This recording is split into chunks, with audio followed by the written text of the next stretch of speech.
Salut à toutes et à tous et bienvenue pour ce nouveau numéro du Garage, le magazine de tout le moteur de Watch que j'ai le plaisir de présenter avec Driss Abdi. Bonjour Monsieur Lenoir. Comment vas-tu? Ça va très bien toi? Ça va très bien aussi, je te remercie. Top. Le Garage, c'est aussi donc 24 heures sur 24 sur le site watch.tv et via les podcasts sur iTunes. Abonnez-vous, c'est gratuit. Vous nous suivez également sur les réseaux sociaux avec le hashtag Le Garage TV et puis sur les box Free Canal 239, Orange 222 et Bouygues Télécom 137. Ça a changé il n'y a pas très longtemps. Si jamais vous n'avez pas rebooté votre box, c'est le moment de le faire. Alors, au sommaire, cette semaine, la version musclée et suréquipée du 3008 d'Opel. J'ai nommé le Grandland X Ultimate. Vous allez voir qu'il a quand même quelques arguments à faire valoir. Et puis également à l'essai, la nouvelle génération de la Subaru XV. Ce crossover japonais sera également l'occasion de vous intéresser à cette petite marque japonaise, assez confidentielle chez nous, mais cependant pleine de ressources. Pour nous éclairer cette semaine, nos deux compères et spécialistes habituels, j'ai nommé Michel Holtz. Tout d'abord, salut Michel. Salut les magasiniers. Ouais. On va finir par passer le balai, je le sens. Je pense aussi, ouais. Et avec nous sur ce plateau, Nico Edé. Salut Nico. Salut Driss, salut Alex. Hello. Ouais. Ben, je sais, c'est très joli. Joli t-shirt. Ouais, c'est très joli t-shirt. T-shirt motard. Ça fait longtemps qu'on n'a pas parlé de moto dans le garage. Driss veut faire que tu remédies à tout ça. Ouais, voilà. Du taf là. Allez, le garage ouvre ses portes dans quelques secondes. À tout de suite.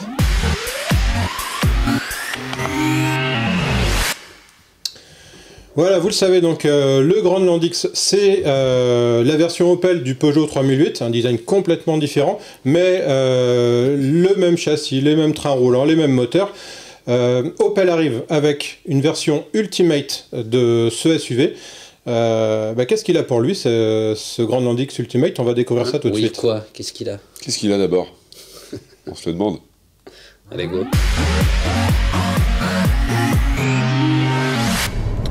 Le Grandland X, c'est l'équivalent du Peugeot 3008 chez Opel et on essaye aujourd'hui sa version musclée, la version Ultimate. Jusqu'à maintenant, Opel ne proposait que deux moteurs sur le Grandland X, un petit bloc essence de 130 chevaux et un bloc diesel de 120 chevaux. Cette version Ultimate qui développe 170 chevaux vient donc combler un vide dans la gamme et ce ne sera pas le seul d'ailleurs puisque un petit peu plus tard dans l'année viendra un moteur essence de 180 chevaux et puis encore un peu plus tard, dès l'année prochaine, une version plug-in hybride. Ce sera la toute première chez Opel et même la toute première plug-in hybride dans le groupe PSA dont fait partie maintenant Opel. Alors, cette version Ultimate elle va se distinguer par plusieurs choses. Tout d'abord esthétiquement, on va trouver des jantes 19 pouces spécifiques et puis des rails de toit en série. À l'intérieur, c'est tous les équipements de confort et de sécurité sur lesquels Opel a mis l'accent, avec notamment un système d'audio divertissement très complet, des aides à la conduite comme on peut les imaginer maintenant sur ce genre de véhicule, avec la régulation adaptative, l'aide au maintien en ligne, etc. Avec également, en termes de confort, par exemple, des sièges chauffants à toutes les places, le volant chauffant également, le pare-brise chauffant, enfin bref, tout ce qu'il faut pour passer l'hiver au chaud dans la voiture. Et puis on va également avoir les sièges AGR, les feux à LED adaptatifs, enfin tout un tas d'équipements qu'on trouve généralement en option et même peut-être parfois assez cher. Là, cette série sur le Grandland X Ultimate. Au niveau moteur, donc on l'a dit, Opel a mis un moteur diesel de 177 chevaux dans la voiture. Il développe également 400 Nm de couple, mais il est surtout servi par une toute nouvelle boîte automatique à 8 rapports. C'est une boîte qui est à la fois rapide, douce, précise. En fait, elle a que des avantages cette boîte, surtout que c'est une boîte automatique, donc a priori plus fiable que des boîtes à double embrayage comme on peut en trouver un peu partout aujourd'hui. C'est plutôt une réussite. Alors cette voiture, elle a une qualité, c'est qu'elle est plutôt très bien insonorisée. Ce qui fait ressortir un petit défaut, c'est que à partir de 120-130 km/h, on a des bruits d'air au niveau des rétroviseurs. Et ça, c'est dommage. Ça vient gâcher un petit peu le plaisir qu'on peut avoir à conduire cette voiture, d'autant que les sièges sont confortables, ce sont des sièges ergonomiques, on l'a dit, hein, ils sont développés par un institut allemand qui s'appelle AGR, enfin certifié plus exactement, donc c'est plutôt pas mal. Et puis il y a pas mal de place également dans la voiture, puisqu'on va se retrouver avec volume de coffre assez confortable d'un peu plus de 500 litres en configuration classique, et puis une modularité qui permet d'être soit à 4 ou 5 en famille, soit de charger pas mal de choses dans le coffre qui va alors passer à un peu plus de 1600 litres. Donc voilà, c'est plutôt des bonnes valeurs pour la catégorie. Alors au niveau de la conduite, on va oublier tout de suite le S de SUV qui veut dire sportif. On va se concentrer sur le U qui veut dire utilitaire. Parce que là, il est clair que le Grandland X ne peut pas prétendre offrir le dynamisme d'une berline. Donc c'est plutôt effectivement une voiture familiale qui doit se conduire de façon plutôt tranquille. Même si le comportement est très sain et qu'on peut forcer un petit peu l'allure, on va se retrouver comme avec des mouvements de caisse qui vont pas forcément faire plaisir aux passagers. Le conducteur, lui, s'en sortira toujours très bien dans ces cas-là. Il y a une chose par contre qui est assez agréable, c'est la direction. Bon, elle est relativement précise, mais surtout elle filtre très bien les irrégularités du revêtement. On peut passer les dodanes, on peut passer les trous, comme il y a notamment sur cette petite route un peu fatiguée qu'on emprunte là dans le Pays Basque. C'est plutôt pas mal, c'est plutôt agréable. Ça permet finalement d'être assez détendu, de pas avoir en permanence des retours de force dans le volant. Comme je vous le dis, c'est pas un véhicule sportif, donc c'est pas gênant. Alors est-ce qu'on achèterait ce Grandland X? Bon, il faut vouloir un SUV, premier point. Il faut également vouloir un SUV de la catégorie des Volkswagen Tiguan ou Peugeot 3008, deuxième point. Une fois qu'on a défini ce besoin, il a un argument massu. Le Grandland X équivaut 34 000 euros. 34 000 euros, on est 6 000 euros sous le prix d'un Peugeot 3008 GT Line, qui est, on va dire, l'équivalent au moins en termes de motorisation. C'est moins cher qu'un Tiguan également.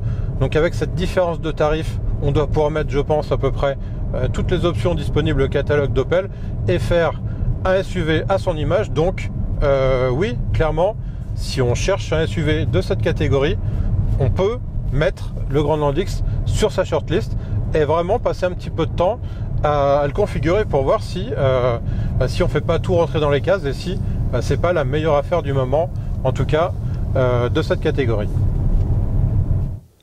Elle est pas chère, elle est pas moche. Ouais. Alors, moi j'ai à peu près dit tout ce que j'en pensais dans le sujet. Je voulais vous laisser réagir un petit peu justement. Il n'y a rien à ajouter, elle est très bien. Non mais sérieux, Bon, non, mais on se retrouve la semaine prochaine. Voilà, c'était sympa et tout. On vous adore Opel. Non, mais ton micro n'est pas ouvert, me dit-on. Voilà. Donc je disais, elle est pas chère et elle est plutôt belle. C'est vrai. Michel, bon, je sais ce que tu vas me dire. Il va casser l'ambiance, c'est un SUV, tout ça, il aime pas les SUV. Il aime pas tout ça, blabla, c'est ce qu'ils ont en plus. Laissez parler Michel, il a une chose à dire apparemment. Tu te demandais si c'était la bonne affaire, mais c'est la bonne affaire du moment, ce Grandland X. Tu l'as dit, 6 000 euros de moins qu'une Peugeot. Mais parce que c'est quand même avec ça qu'il faut comparer, c'est un 3008 à 6 000 euros de moins, et il a quand même un gros avantage que le 3008 n'a pas. Moi, j'en sors là, et j'en peux plus de l'iCockpit, du petit volant minuscule à méplat tellement... un méplat en haut, un méplat en bas, le volant il est rectangulaire. On n'est pas dans une Formule 1 où on tourne juste d'un demi-tour, on est dans une voiture où on tourne le volant. Donc le méplat, c'est pas possible. En plus... Quand on a plus d'1,80 m, on ne voit plus les compteurs parce qu'on remonte le volant. Si, ça va. Cet Opel Grandland, il est simple, il est pas moche, il a un vrai volant, et il a la mécanique du 3008, donc il est juste parfait. Il ne faut pas oublier quand même que la clientèle de ce type de SUV compact, c'est pas que des gamins, c'est pas que des gens qui ont des familles, il y a énormément de seniors qui achètent ça, et eux, le méplat, je suis pas sûr que ce soit leur truc. Le iCockpit et les petites touches aéronautiques, je ne suis pas sûr que ce soit leur truc. Donc il y a un vrai créneau pour Opel avec ce modèle-là, et tous leurs autres modèles de Grandland et de Crossland, l'équivalent de 2008. Et il y a un vrai truc à jouer pour Opel à ce niveau-là, et pour PSA, pour le groupe qui vient de racheter Opel en particulier. Ouais.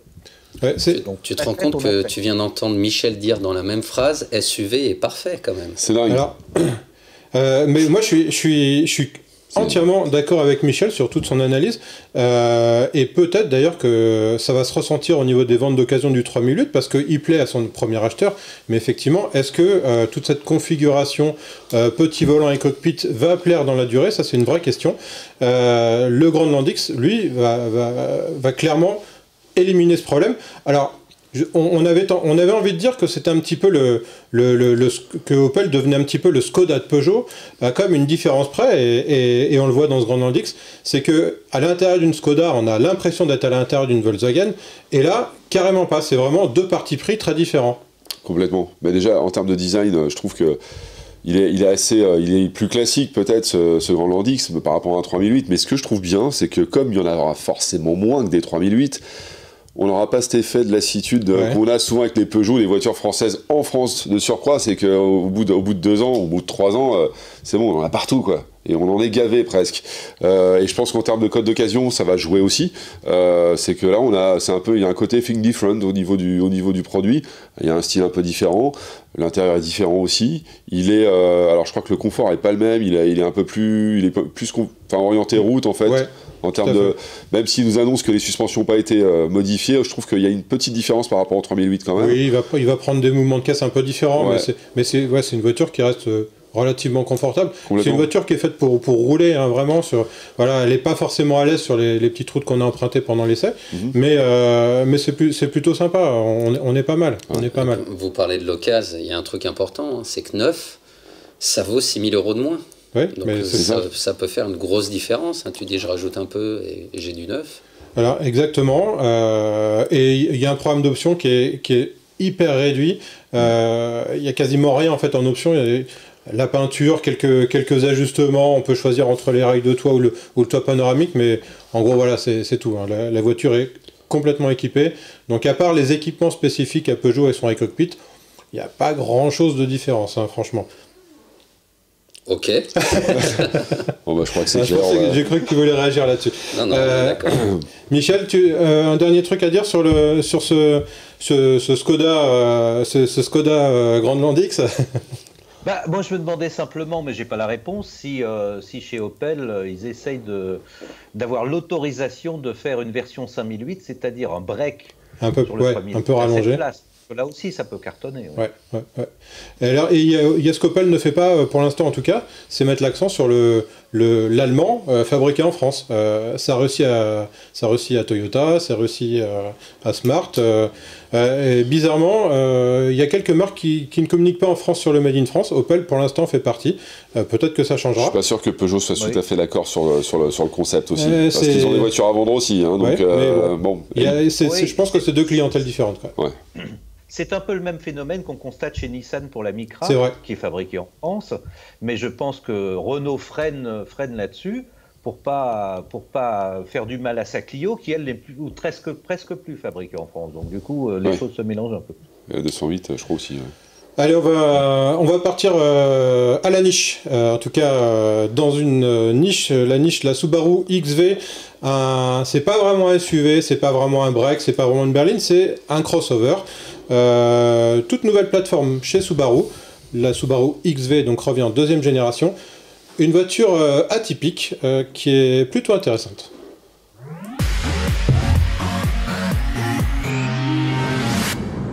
On essaie aujourd'hui une voiture qui nous change un petit peu des SUV quand même, puisque on est sur un mélange des genres entre le break et le 4x4. C'est la Subaru XV 2018, donc nouvelle génération, nouvelle plateforme. On est sur du crossover, on va dire. Yann, bonjour. Salut Alex. Une voiture étonnante, d'abord parce que elle a un design assez atypique, et puis parce qu'on n'est plus tellement habitué à rouler en Subaru aujourd'hui. Ouais, et c'est bien dommage parce que cette voiture, elle a quand même des qualités qui sont assez indéniables, notamment son système de 4 roues motrices, notamment son moteur. Quasiment plus. Hein. Un moteur boxer, donc 4 cylindres à plat, atmosphérique, 2 litres, 156 chevaux, avec une boîte CVT, donc c'est pareil, c'est quelque chose qu'on n'est plus du tout habitué à conduire. Et on est sur une boîte CVT avec les rapports simulés en fait, donc c'est quelque chose qu'on va retrouver par exemple sur le Renault Koleos ou bien sur le Nissan X-Trail. Dans les faits, c'est pas trop mal, hein, je sais pas ce que tu en as pensé. En fait, si on sait pas que c'est une CVT, en tout cas en tant que passager, on entend les rapports passer. On a l'impression effectivement d'être sur une boîte automatique. Au volant, c'est un petit peu différent. On a toujours un petit peu cet effet mobilette quand on commence à accélérer un petit peu fort. Mais par rapport à une CVT qu'on connaît par exemple chez Toyota, il n'y a rien de délirant. C'est plutôt même bonne proposition. Autre chose qui a progressé sur cette voiture, c'est la finition par rapport au modèle précédent. Subaru prend un petit peu le chemin de Mazda, c'est-à-dire avec voilà, on est sur quelque chose de plus européen avec des matériaux plus quali. Les assemblages sont encore perfectibles, mais c'est plutôt bien perçu, non? Oui, et en termes de technologie aussi, alors on a pas mal d'écrans, ça c'est vraiment propre aux Japonais. On a le système Apple CarPlay par exemple, c'est ce qui est assez contemporain. Bon, par contre, l'ergonomie est toujours un petit peu perfectible, je pense. Ouais, c'est un bouton, une fonction, comme tu disais tout à l'heure. Hein. Et c'est pareil, le GPS n'est pas tout à fait à jour, donc bon, il y a encore quelques petits détails à régler, mais dans les faits, on est sur la bonne voie. Hein. Alors, Subaru met un point sur la sécurité sur cette voiture avec des systèmes assez innovants. Alors, ils ont un système qui s'appelle je sais plus quoi d'ailleurs, enfin peu importe, qui est une espèce de cocon numérique de sécurité avec des caméras, etc. Un système d'airbag un peu innovant également dans les portières avec des capteurs de pression atmosphérique pour déclencher non plus des capteurs de choc. On n'a pas testé, hein. C'est censé aller plus vite et mieux protégé. On espère que c'est vrai. Elle a été élue voiture la plus sécuritaire au Japon. Donc on peut penser quand même qu'effectivement il n'y a pas que du pipeau là-dedans. Détail également intéressant au niveau de la conduite, c'est les 4 roues motrices permanentes. C'est pareil, ça fait partie des choses qu'on n'est plus trop habitué à conduire aujourd'hui, Yann. Et force est de constater que c'est quand même super intéressant parce que au-delà des 4 roues motrices, on a un travail de la suspension qui est quand même assez génial. On a une tenue de cap qui est juste impeccable. C'est vrai, la voiture est haute et pourtant... ça fesse pas du tout en virage, on a beau la mettre en appui, le train avant s'écrase pas. Elle n'est pas du tout feignante à rentrer en courbe. Donc c'est même plutôt étonnant parce que quand on la voit de l'extérieur, ça fait vraiment une voiture assez haut perché. Ouais. Et quand on la conduit, non, pas du tout. C'est une voiture qui même s'avère un peu dynamique. Alors, au niveau du moteur, c'est vrai qu'il manque un petit peu de chevaux, je pense. Ouais. Bon, je pense que la CVT en mange un petit peu. Mais on est sur une voiture étonnamment dynamique. Donc, c'est plutôt pas mal. Hein. Alors, elle a le défaut de ses qualités, c'est-à-dire que c'est une voiture qu'on trouve très agréable à conduire justement sur les petites routes. Petit bémol, quand on prend l'autoroute, là il y a un truc qui est assez marquant quand même, c'est les bruits d'air. Il n'y a que ça, ouais. Que des bruits d'air. À partir de 120-130, alors que c'est une voiture qui est plutôt bien insonorisée, on n'entend plus que ça. Ça gâche un peu le plaisir, quoi. D'autant plus que le son du moteur, on l'entend pratiquement pas. Ouais. Bon, il y a quelques bruits de roulement à l'arrière, mais bon, c'est rien de dramatique. Hein. Donc c'est aussi un petit défaut peut-être à corriger pour plus tard. Donc on résume, voiture plutôt agréable à vivre, spacieuse, on est dans le haut du segment des compacts, ça fait 4,46 m, donc il y a de la place, il y a un coffre qui est plutôt généreux, plutôt faite donc pour les trajets interurbains mais pas trop pour l'autoroute. En fait c'est une voiture de montagne, quoi. Ouais, exactement, puis où est-ce qu'on en voit? En Suisse. Exactement. En France malheureusement pas assez, j'ai envie de dire, parce que c'est quand même une voiture qui est assez intéressante même au niveau de ses tarifs. Alors on va y venir justement. Modèle 2 litres,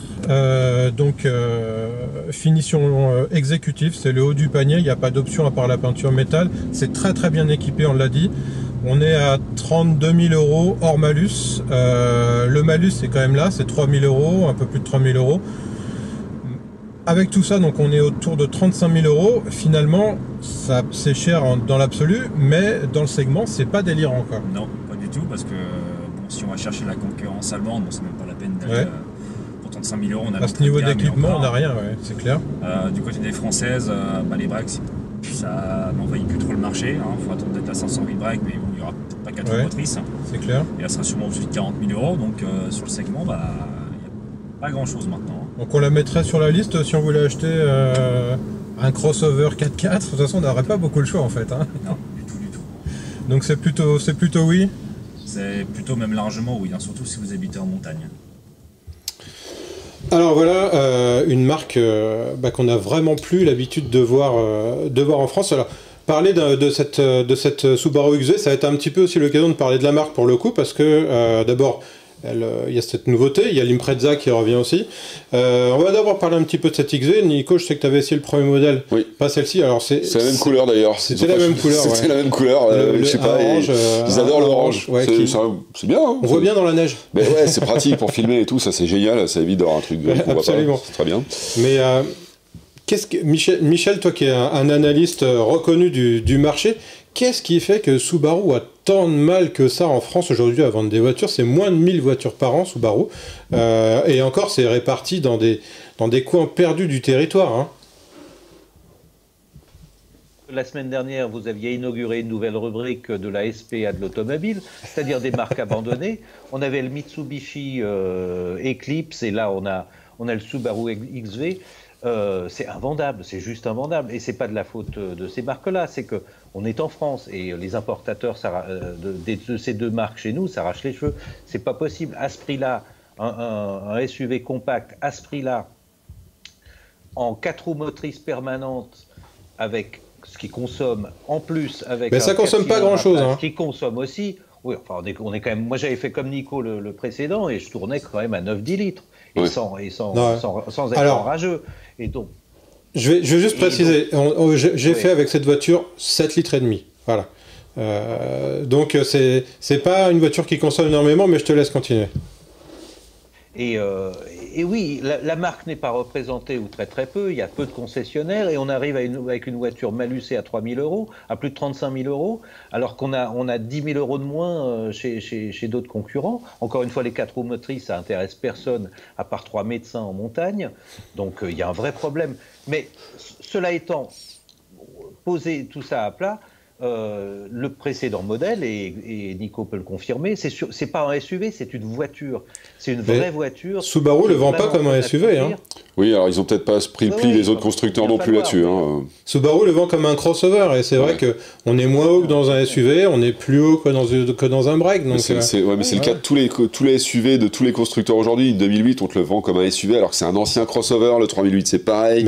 Le Qashqai, c'est du marketing, hein, c'est rien d'autre. Subaru, pour l'instant, le vend effectivement comme un crossover et se refuse à en faire un SUV. On verra la version restylée quand ils vendront un SUV. On avait roulé un petit peu. Je sais pas.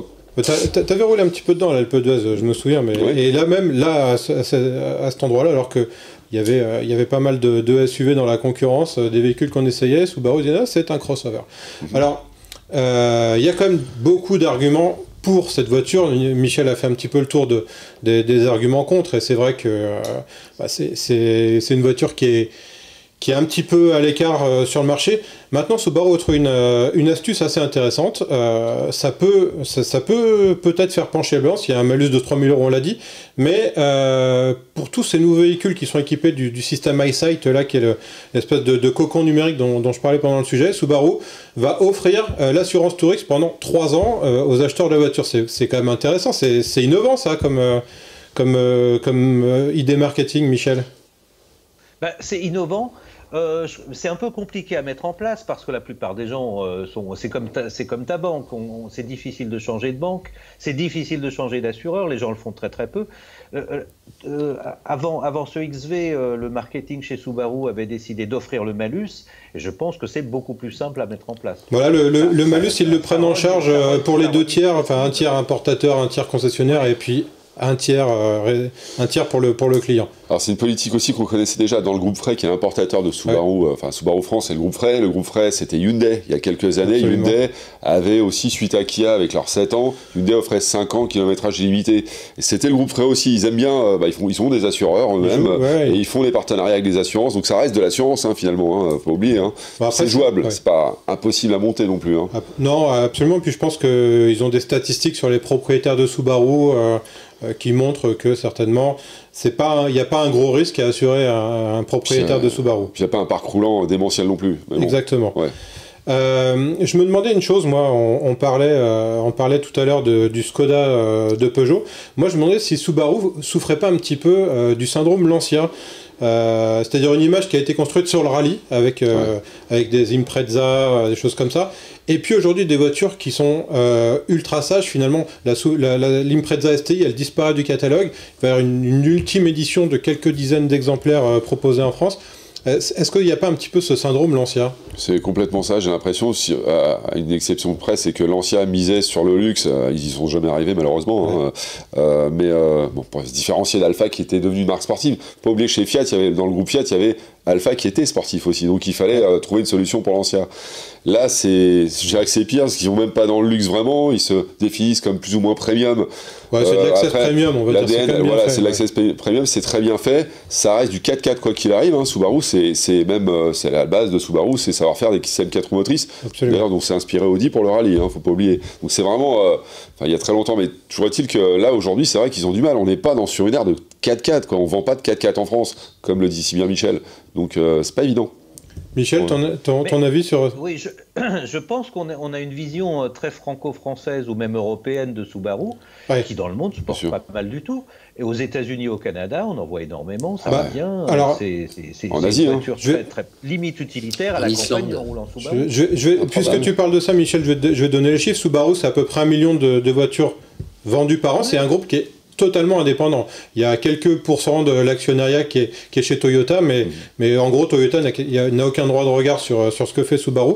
Aux États-Unis, c'est quasiment 75% de la production qui est écoulée là-bas. Une énorme partie, du reste au Japon. Et puis en Europe, c'est quelques dizaines de milliers d'exemplaires seulement. La Suisse, ça doit être 9 fois plus de voitures que la France pour Subaru. Hein. Donc c'est vraiment un marché de montagne, hein, Michel. Oui, et en plus, vous parliez du WRC et de l'Impreza. Je crois que le fermier du Wyoming, il s'en fout totalement, il ne connaît pas Sébastien Loeb ni Colin McRae. Donc, ce n'est pas un problème d'arrêter la STI, WRX, il n'y a pas de souci. Ah, alors, y a le BRZ, qui est le GT86 de Subaru, c'est-à-dire c'est l'original, le BRZ qu'on voit effectivement aussi énormément aux États-Unis, dans ces 3 déclinaisons d'ailleurs, hein, Sion, Toyota et Subaru. Ça, c'est bien ça. C'est bien d'ailleurs, ça fait les beaux jours du circuit de l'émission Top Gear, parce que cette année ils sont passés sur un BRZ. Est-ce que toutes ces petites choses vont pas redonner un petit peu de visibilité à cette marque ? Pas en Europe, je pense pas que ça suffise, parce que des BRZ, on n'en voit pas beaucoup, des GT86 non plus, qui est une auto très sympa. Peut-être un poil, elle est à 200 chevaux, il lui manque quelques 50 chevaux pour faire un peu parler d'elle. Mais elle a été restylée dans une indifférence absolument générale, mais c'est une très chouette auto, bien sûr. Ouais. Voilà, écoutez, ce sera le mot de la fin. Il me reste à vous remercier toutes et tous de nous avoir suivis. Merci à nos invités, Nico et Michel. Merci aussi à Benjamin à la réalisation. On se retrouve très vite pour une nouvelle émission. En attendant, vous n'oubliez pas les rediffs, le replay, et puis parlez-en aussi à vos amis, ça fait plaisir. Les programmes continuent sur Watch. Salut à tous.